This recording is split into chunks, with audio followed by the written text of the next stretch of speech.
ಶಿರಾ ತಾಲೂಕಿನ ನ್ಯಾಯಬೆಲೆ ಅಂಗಡಿ ಮಾಲೀಕರೆಲ್ಲ ಸೇರಿ ಕರ್ನಾಟಕ ರಾಜ್ಯ ಸರ್ಕಾರದ ಗಮನಕ್ಕೆ ಒಂದು ಮೆಮೊರ್ಯಾಂಡಮ್ ಕೊಡ್ತಾ ಇದ್ದೀವಿ. ತಹಸೀಲ್ದಾರ್ ಮುಖೇನ ಸರ್ಕಾರಕ್ಕೆ ಸಲ್ಲಿಸ್ತಾ ಇದ್ದೀವಿ. ನ್ಯಾಯಬೆಲೆ ಅಂಗಡಿ ಮಾಲೀಕರ ಸಮಸ್ಯೆಗಳು ಭಾಳ ಇದ್ದಾವೆ. ಈಗ 6 ಗಂಟೆಯಿಂದ 10 ಗಂಟೆ ತನಕ ರೇಷನ್ ಕೊಡ್ರಿ ಅಂತ ಹೇಳ್ತಾ ಇದ್ದಾರೆ. 2 ತಿಂಗಳದು ರೇಷನ್ ಕೊಟ್ಟಿದ್ದಾರೆ, ಆಗಸ್ಟು ಮತ್ತು ಸೆಪ್ಟೆಂಬರ್ದು.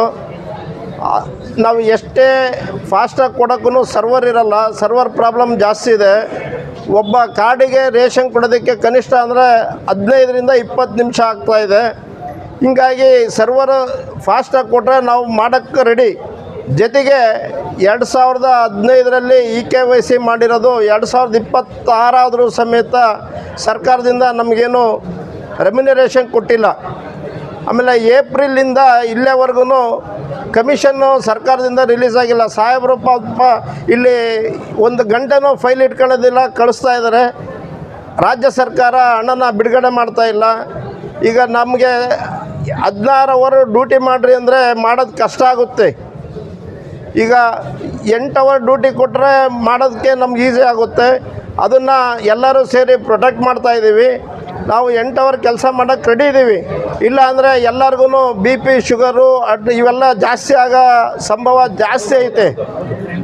ಸಕಾಲಕ್ಕೆ ಸಮೇತ ಊಟ ಇರಲ್ಲ, ಹೋಗಿತ್ತವ ನಾವು ಕುಂತ್ಕೊಂಡು ಮಾಡಬೇಕು. ಈ ಥರ ಎಲ್ಲ ಸಮಸ್ಯೆ ಇರ್ತವೆ.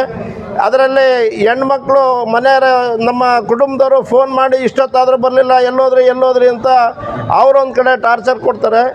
ರೈತರುಗಳಿಗೆ ನಾವು ಪಡಿತರ ಕೊಡಲೇಬೇಕು. ಕೊಡಲಿಲ್ಲ ಅಂದರೆ ಅವರು ಬಂದಿರೋರು ವಾಪಸ್ ಹೋಗೋಕ್ಕಾಗಲ್ಲ. ಅವರು ಸಮೇತ ಒಂದು ಕಡೆ ನಮ್ಮನ್ನು ಹೀನಾಮಾನವಾಗಿ ಮಾತಾಡ್ತಾರೆ. ಯಾಕೆಂದರೆ ಅವರು ಕೆಲಸ ಇರ್ತವೆ, ಕೂಲಿ ಲೆಕ್ಕ ಹಾಕ್ತಾರೆ. ಒಂದು ದಿನದ ಕೂಲಿ ಹೋಯ್ತು ಅಂತ, ನೀವು ಕೊಡೋ ರೇಷನ್ಗೆ ನಾವು ಕೂಲಿ ಕಳ್ಕೊಬೇಕ್ರಿ ಅಂತ ಕೇಳಿರೋ ಸಮಸ್ಯೆಗಳು ಭಾಳಷ್ಟಿದ್ದಾವೆ. ಹಂಗಾಗಿ ಸರ್ಕಾರದ ಗಮನ ಸೆಳೆಯೋದಕ್ಕೆ ಎಲ್ಲರೂ ಸೇರಿ ಇವತ್ತು ನಮ್ಮ ತಹಶೀಲ್ದಾರ್ ಮುಖೇನ ಮೆಮೊರ್ಯಾಂಡಮನ್ನು ಸರ್ಕಾರ ಗಮನ ಸೆಳೆಯೋಕ್ಕೆ ಕೊಡ್ತಾಯಿದ್ದೀವಿ. ಸಾಹೇಬರು ಸಮೇತ ನಮಗೆ ಸಾಕಷ್ಟು ಸಹಕರಿಸಿದ್ದಾರೆ. ತಹಶೀಲ್ದಾರ್ ಸಾಹೇಬರು ಇದುವರೆಗೂ ಪಾಪ ಅವರು ಎಲ್ಲೇ ಬಂದ್ರೂ ನಮ್ಮ ಅಹವಾಲುಗಳನ್ನ ಕೇಳ್ತಾರೆ. ಯಾರಿಗೂ ಅಂಗಡಿಗಳಿಗೆ ತೊಂದರೆ ಮಾಡಿಲ್ಲ. ಇಂಥ ಸಾಹೇಬರು ನಮ್ಮ ತಾಲೂಕಿಗೆ ಬಂದಿರೋದು ನಮ್ಮ ಪುಣ್ಯ ಅಂತ ಈ ಮೂಲಕ ವ್ಯಕ್ತಪಡಿಸ್ತೀನಿ. ನಮ್ಮ ನ್ಯಾಯಬೆಲೆ ಅಂಗಡಿ ಮಾಲೀಕರ EKYC ಬಗ್ಗೆ ಮಾಡೋದ್ರ ಬಗ್ಗೆ EKYC ಮಾಡಿರೋ ದುಡ್ಡು ಬಂದಿಲ್ಲ. ಏಪ್ರಿಲ್ನಿಂದ ನಮ್ಮ ಕಮಿಷನ್ ಬಂದಿಲ್ಲ.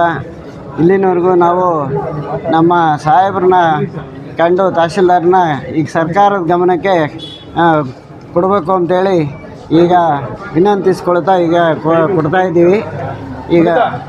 ಈಗ ನಮ್ಮ ಕಷ್ಟ ತೊಂದರೆಗಳ್ನ ಎಲ್ಲ ಇದು ಮಾಡಬೇಕು. ಬೆಳಗ್ಗೆ 6 ಗಂಟೆಯಿಂದ 10 ಗಂಟೆಯಿಂದ ಅಂತ ಹೇಳಿ ರಾತ್ರಿ 10 ಗಂಟೆ ತನಕ ಇದು ಮಾಡಬೇಕು ಅಂತೇಳಿ ರೇಷನ್ ಇಶ್ಯೂ ಮಾಡ್ಬೇಕಂತ ಹೊಸ ಆರ್ಡ್ರ್ ಮಾಡಿದ್ದಾರೆ. ಅದು ನಮಗೆ ಅನ್ವಯಿಸೋಕ್ಕೆ ಆಗಲ್ಲ, ಯಾರೂ ಮಾಡೋಕ್ಕಾಗಲ್ಲ ಆ ಟೈಮ್ಗೆ. ಈ ಕಾರ್ಮಿಕರ ಇಲಾಖೆಗೆ ಎಲ್ಲ ಅಫಿಷಿಯಲ್ಸ್ಗೂ ಎಲ್ಲ ಇವ್ರಿಗೂ 8 ಗಂಟೆ ಆರ್ಡ್ರ್ ಇರೋದು.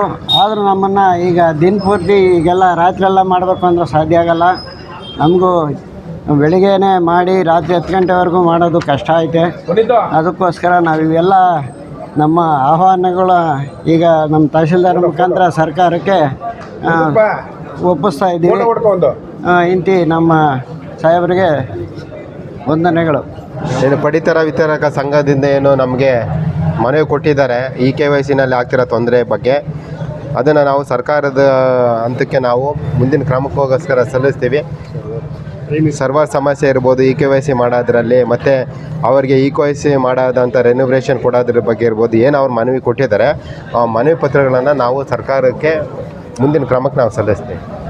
ಸ್ಲಿಮ್ ರೆಫರ್ ಮಾಡ್ಬೇಕಾದ್ರೆ ಕಾರಣ ಏನಂದ್ರೆ ವೇಟ್ ಲಾಸ್ ಸಲುವಾಗಿ ನನ್ ಬಾಳ ಜನ ಕೇಳಿದ್ರು. ಫಸ್ಟ್ ನಾನ್ ತಗೊಂಡು ನನಗೆ ರಿಸಲ್ಟ್ ಬಂದ್ಮೇಲೆ ಆಮೇಲೆ ನಾನು ಜೀನಿ ಸ್ಲಿಮ್ ಇನ್ನೊಬ್ಬರಿಗೆ ಪ್ರಿಪೇರ್ ಮಾಡಿದ್. ಸುಸ್ತಾಗೋದು ಕಡಿಮೆ ಆಯ್ತು, ವೀಕ್ನೆಸ್ ಅದು ಏನೂ ಇಲ್ಲ, ಪೂರಾ ಹೆಲ್ದಿ ಅದೇನೆ. ವೇಟ್ ಜಾಸ್ತಿ ಇರೋರಲ್ಲಿ ಏನೇ ಡೌಟ್ ಇಲ್ಲದೆ 100% ಬಳಸಬಹುದು. ಪ್ರತಿದಿನ ನಮ್ಮ ಜೀನಿ ಸ್ಲಿಮ್ ನ ಯೂಸ್ ಮಾಡಿ ಯಾವುದೇ ಸೈಡ್ ಎಫೆಕ್ಟ್ ಇಲ್ದಂಗೆ ನೀವು ಸಣ್ಣ ಆಗ್ತೀರಾ.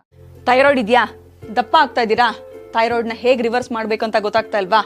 ಥೈರಾಯ್ಡ್ ಮೆಡಿಸಿನ್ಸ್ ತಗೊಂಡ್ ಅದ್ರ ಸೈಡ್ ಎಫೆಕ್ಟ್ಸ್ ಇಂದ ಇನ್ನಷ್ಟು ದಪ್ಪ ಆಗ್ತಾ ಇದ್ದೀರಾ? ಹಾಗಿದ್ರೆ ಇದಕ್ಕೆ solution Jeeni slim. Thyroid medicines ತಗೊಳ್ಳೋದ್ರಿಂದ ಥೈರಾಯ್ಡ್ ಹಾರ್ಮೋನ್ಸ್ ನ ಬ್ಯಾಲೆನ್ಸ್ ಮಾಡಬಹುದು, ಆದ್ರೆ ಥೈರಾಯ್ಡ್ ಅನ್ನ ರಿವರ್ಸ್ ಮಾಡೋದಕ್ಕಾಗೋದಿಲ್ಲ. ದಪ್ಪ ಆಗ್ತಿರೋದನ್ನ ಸಣ್ಣ ಆಗೋದಕ್ಕೂ ಸಹಿತ ನಮ್ ಜೀನಿ ಸ್ಲಿಮ್ ಹೆಲ್ಪ್ ಆಗುತ್ತೆ. ಥೈರಾಯ್ಡ್ ನ ರಿವರ್ಸ್ ಮಾಡಿ ಹೆಲ್ದಿಯಾಗಿ ಸಣ್ಣ ಆಗಿಡೋದಕ್ಕೆ ಜೀನಿ ಸ್ಲಿಮ್ ನಲ್ಲಿರುವಂತಹ ನ್ಯೂಟ್ರಿಯೆಂಟ್ಸ್ ದೇಹಕ್ಕೆ ಬಹಳಷ್ಟು ಹೆಲ್ಪ್ಫುಲ್. ಸೊ ಜೀನಿ ಸ್ಲಿಮ್ ನ ಯೂಸ್ ಮಾಡಿ ಆರೋಗ್ಯವಾಗಿರಿ, ಯಾಕಂದ್ರೆ ಆರೋಗ್ಯವೇ ಭಾಗ್ಯ.